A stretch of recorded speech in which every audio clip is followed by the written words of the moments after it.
Welcome to Blueprints for Brilliance Coaching Insights, a podcast by coaches for coaches. Our guests share their hard-won wisdom to help you grow your coaching business and create a life of success. So get ready to unlock the blueprints to your success. Welcome, everyone, to our newest episode. I am thrilled to have you here, and I am also thrilled to have Tess Cheng. Her company is Glow with Tess, and she is a health and wellness coach. So welcome to the show, Tess. It's lovely to have you. Thank you for having me on the show. What an honor. Absolutely. Good. So tell us a little bit about your journey. How did you become a health and wellness coach? Well, I was actually trained as a nutritionist and I was practicing as one when I was back in LA for a number of years after getting my master's at NYU. But then my passion really came from a family history of disease. My family had a history of diabetes. So from a very young age was already aware of it, and I could see some of my relatives getting sick. So and I believe that lifestyle could really make a difference, especially with what we eat, what we put in our body. So I became a nutritionist to help a lot of people with their diet changes. But then when COVID hit, I started doing more research on coaching on a more holistic approach. And I found that, it wasn't just the food, but it's, whether you exercise, how you sleep, whether you manage stress, and even something like social connection matters to your overall well-being. So that got me really interested, and I decided to switch into coaching to really help people with their health, in terms of their lifestyle changes. That's lovely. Yeah, you've really hit all the coasts, haven't you? Yes, I have. I guess so. Because, I moved from London, that's where I grew up. And then I moved to New York to do my master's. And then from there, I went to LA. And now I'm in Miami. I love it. You hit all the hot spots that people like to vacation in. So lovely. Yeah. And I love your journey from, eating problems within your family and things, Mm, and then looking at more holistic coaching, exercise, sleep has been a really big one. I actually mm. have had people I've interviewed who are sleep coaches Oh, yes. because Yes. it's so, like you said, it's so important. And then social connection is really important. But when people, I don't want people to think of social media because Mm, that's a different kind of social connection. Would yeah. you agree? Oh, absolutely. When it's in person, it's very different. Or even if a friend gives you a phone call, it's really nice to have a chat, or even go out and have a coffee and talk about perhaps what's bothering you, or even when it comes to building a new habit, it's nice to have an accountability partner. So you can have a friend to go out and do an activity that you both enjoy. It makes such a difference. And when you have that social connection, you are in a happier mood. You can talk through your journey with someone. It makes so much, it really makes a difference rather than just working on your own. So that's why I always suggest having an accountability partner or get some support. You don't have to do it alone. Yeah, I love that. I think I Mm. even forget myself that, I didn't grow up in Richmond where I am. I grew up in Michigan and Mm. went to college there, and I lived in England as well. And you just Oh, forget the importance, like you said, of picking up the phone and calling an old friend and just yes. reconnecting. Because I know when I've done that, I get off the phone and I'm happier. It reminds me of really Yeah, good times we had together and experiences and fun things we did. So sure. I love that. Absolutely. Yeah. I love that. The other thing that I've mentioned before, not to you, but on other episodes, is that I have no idea the connection between how you felt when you were eating has an Mm. effect on how your body uses what you're eating for Mm. energy or for, other things. And I'd Yeah. never thought, I mean, it makes total sense, but I'd never thought about that. It's fascinating. Yeah, it's all interconnected. That's why it's important to do those things well in all areas rather than just working on one thing, such as exercising. But then, your eating habits matter and whether you get enough sleep. The body is all connected. Yeah, that's funny because we totally didn't treat it that way back in the 80s and 90s. It was, but Yeah. anyhow, it was a very different time. So I'm grateful for what we all know now. So tell us a little bit about how you work with your clients. Do you do one-on-one coaching? Do you have group coaching? And kind of what does that look like? Well, most of my clients are mainly private clients, so we work on one-on-one and very often virtual and some of them in person as well. I find that with virtual coaching, like on Zoom, people like it because they like the flexibility and it's just as effective as in person. But of course, sometimes it's nice to put the face to a voice and meet, especially if they happen to be in town, if they live somewhere else. I do have clients in Miami, but for the ones who are out of town, we might meet a few times a year and normally once a week, either on Zoom or in person. And we go over, what the goals are and how we go forward from one week to another. And really, all, it really depends on what they want to work on, because it's really, where they want to go from A to B, and we work out some ways, some strategies to go to get there. I also do workshops, so I go to companies or other places and pick different topics. For example, something such as diabetes prevention. What kind of things you can do? The other one about sleep. I mean, that's a big topic. A lot of things you can do to improve on your sleep. That's something I also work with my clients too. I mean, with all of them, I always say, how well do you sleep? Because that matters, And if you don't sleep enough, you don't have energy, and then you get stressed. All that will actually affect you. Yeah. In Yeah. how you make diet, eating choices.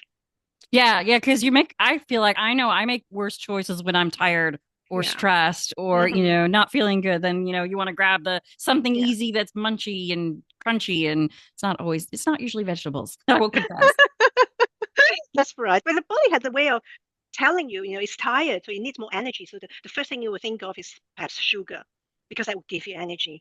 But it's not even thinking about how, whether it's good or bad for you. But the brain's going to say, I need energy right now. So just grab hold of whatever you can get hold of. So, so it's really important to keep stress, under, management, so you don't get into that frenzy, and of course it also affects your relationships with other people. Yeah, absolutely. So let's talk a little bit about what kind of clients do you work with? Are they, single moms? Are they, executives? Are they, all of the above? They're executives, professionals, and a lot of time they're also business owners. I find with these people, they need a lot of help because the schedules are so, crazy, and they're traveling all the time. They're not just home. And a lot of them are just frustrated. They feel that they have low energy, they're stressed. They know they need to do something, but they don't know where to start. So, and they try things, they go on the internet, and then get some information, but then they're really confused about what's out there. A lot of times misinformation, and even if it's information you can use, it's very difficult, when you are not actually haven't done research on it, you're not, coming from that field, how to digest all that information. Because one day it tells you, oh, you should eat this, you'll be fine. And next day you say, no, no, no, you do something else. And then you think, well, what is what? So they find it's helpful to have guidance and have some support, someone to keep them on track. And if they get off track, someone to bring them back, to where they should be, and remind them why they want to get where they want to be. And then, together we can come up with strategies. It's all customized as to what will fit in with their lifestyle, because everyone's different. And some people, perhaps if they're single, or whether they're married, or they're living with young children, and whether they travel all the time and have to deal with jet lag and attending conferences, because it's easier to be home and manage those habits, your schedule, your routine. But when you're away, then you have to deal with all those distractions. So really a lot of it is mindset, is how you look at it, how you view about your about lifestyle changes. I would say have a positive mindset about it. Looking after your health is an investment, so it's not a chore, it's not a nuisance, because it enables you to stay alert, healthy, fit, and continue to do what you love to do. Yeah, I love that because I know when I travel, it is harder to kind Mm, of keep track of what have I eaten? Have I had enough water? Am I dehydrated yeah. from the plane? Am I taking advantage of the gym that's free Mm, and readily available to me? yeah. Or, am I making good choices when I'm going out to dinner? I do think that that's so important and so needed for people to have somebody to say, and I would think to plan ahead Oh, yes. when you can kind of project what those situations you're going to be Mm, in and how to yeah. plan ahead to handle things instead of having things, having to make the decision on the spot when you maybe don't Mm. have the energy for it. Definitely, yes. Planning is the key. That's what I suggest to my clients. You just look at your health habits, just like what you would do with your business, with your work. You plan ahead. You know what you're going to do for the following week. So the good thing is to perhaps spend a weekend thinking, oh, where am I going to be? Where, how my schedule is going to be, how can I slot in that workout? I'm going to be away, but can I actually have a quick workout for 30 minutes? Or if I have to get on a long haul flight, what do I do before? And whether I can bring food with me. And even if you're going to a restaurant, say for business dinner, I always suggest, if you know where you're going, perhaps take a look at the menu beforehand. And so you have some preparation, so you're prepared. And when you get there, you know what kind of choices you're going to make. As you said, definitely don't leave it till the last minute, because then you panic, you're hungry, and you just think, oh, okay, I'll just do whatever. Yeah, and you have to look at you're totally right. You have to look at your habits. When I sit down to dinner with my friends, I might have a glass of wine and I might have Mhm. one of the piece of bread that comes out. But when you're with, networking or with colleagues, you Yeah. might want to skip the wine and skip the bread and have something lighter so that you feel good in the Mhm. moment and you'll feel good the next day as well. Exactly. Then this way, the next day you feel that you have not been distracted, you've managed to stay on track, and you feel good about yourself, not only mentally, but also physically. You don't feel that, oh no, I made some bad choices the night before and now I have to do something to make up. That's right. There was Yeah. something else I was going to ask you about. You were talking about mindset and Mm. investment. Yeah. I don't Yeah. know. Mindset is really the key because rather than looking at it saying, oh, I have to cut down on sugar. Oh boy, but I love sugar, but that's not good for you. So when you let go of a bad habit, it's not a sacrifice. It's actually liberation, Yeah, because you're letting go of something that's not going to do you good in the long term. I love that letting go. Yeah. But talking about sugar is such a hot topic. I would think that maybe, a little bit of natural sugar, like a banana or something, would be a better choice than, sticking, lumps of sugar in your tea. Mm. You know what I mean? Yes, definitely. Yes, no added sugar. Our brain tells us we want sugar, but really it's good to actually cut down on sugar because it has so many negative effects and it's addictive. And that's why a lot of time it's been added to processed food, highly processed food, so that we stay addicted, so we will keep eating it. So yeah, natural and fruits are better than say, some kind of artificial sweeteners. And of course we always know that sugar's been linked to the risk of developing diabetes, and then diabetes leads to other chronic diseases in the long run. So it's a vicious circle. So I always say the best thing is actually just keep it as a treat. Have it outside. Don't keep it at home. This way, then you don't have any temptations. Yeah, I love that. You also mentioned what I was trying to remember was you were talking about traveling on a plane. And I remember a friend of mine, she went on an overseas flight. This is many, many years ago. Mm. And she said they did like chair exercises where they had everybody in their seats, arm right arm up, left arm up, just to get Yeah, people, moving a moving. little bit. Cause sometimes you Yeah, sit for, 8 hours. It's even exhausting. 5. Because I used to fly it out to back to California quite often, and it takes about 5 hours. And very often I would notice some people never get off their seats for 5 hours. That's a long time to be sitting down. And if you're not getting out of your seat, what does that mean? That you're not staying hydrated. If Mhm. you stay hydrated, you're going to have to go to the restroom. So it's very important to keep your water intake going. And that way also then it makes you move because you have to get up and go to the restroom. It's also worth doing that when you're in the office rather than staring at the screen for hours on end. You want breaks in between. So it's breaks from your screen, which is important for our eyes, but also it's important for movement. Stay hydrated that way. You don't even need reminders. Your body will remind you you have to get off and do something else. I love that. Can you talk about any of your clients who have, come to work with you and maybe some transformations they've enjoyed? Oh yes, one of the clients definitely spring to mind very quickly. It's a gentleman in his 60s. He came to me because he was active, but then he was frustrated with his eating habits. He knew there were some changes he could make, but he was kind of confused, not knowing what to do. He was self-employed, working for himself, so he was kind of busy, but he also had very busy schedules. So he would have appointments back to back, and then we look at his schedules, and he also wanted to lose some weight, and he had a history of kidney stones and that can be very painful. He wanted to know whether there could be something he could do. So, first of all, is hydration. Again, for kidney stones, you have to stay hydrated. And I said, just remind yourself, even though when you have appointments, it's busy, but remind yourself to stay hydrated. And then he said, oh, yes, of course, I was hardly drinking water sometimes because I was just so busy. We did that, and then I suggested to him to go to the gym, which was right next to where he worked. And he started doing more cardio, even though he had been doing a lot of weight training. But I said, what about cardio? To perhaps help you to lose for the weight loss. And then with foods, I very often he would just go next door to grab a sandwich or something.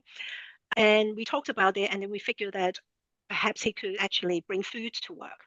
And since there was a fridge at his workplace, you could actually bring a salad with some protein. And that way, he could then eat something healthier rather than just going next door out of desperation.